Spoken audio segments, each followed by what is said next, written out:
Hi అండి. Welcome to my YouTube channel Patelamma Pakashala. ఈరోజు నేను ఈ వీడియోలో కిచెన్ కార్నర్ కోసం అయితే మీషో నుండి ఒక స్టాండ్ అయితే తెప్పించానండి. ఈ బుట్టలో పెట్టుకునేదాన్ని ఇంతకుముందు స్టవ్ పక్కన కార్నర్ కిచెన్ కౌంటర్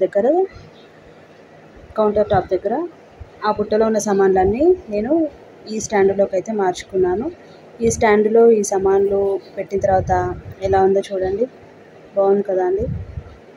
ఆ బుట్టలో పెడుతుంటే కింద మనము కౌంటర్ టాప్ క్లీన్ చేసేటప్పుడు ఇబ్బంది అవుతుందండి.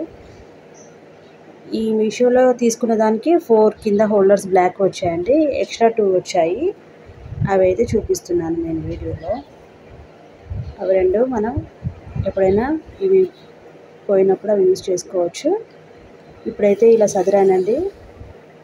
ఇంకా దంచుకునే చిన్న రోలు ఉంటుంది కదండి, అది కూడా పెట్టేశాను. ధనియాల పొడి, సాల్ట్, కారం, రోలు ఇవైతే పెట్టానండి. ఇంకా ముందు ఖాళీగా ఉంది కదా, అక్కడ కూడా కొన్ని సామాన్లు అయితే పెట్టుకోవచ్చు. ఇంకా రోజు మనం కిచెన్లో ఉన్నప్పుడు అయితే ఏది పెట్టాలో అప్పుడు చూస్తాను. ఇప్పటికైతే ప్లేస్ కరెక్ట్గా ఉంది. నచ్చితే లైక్ చేయండి.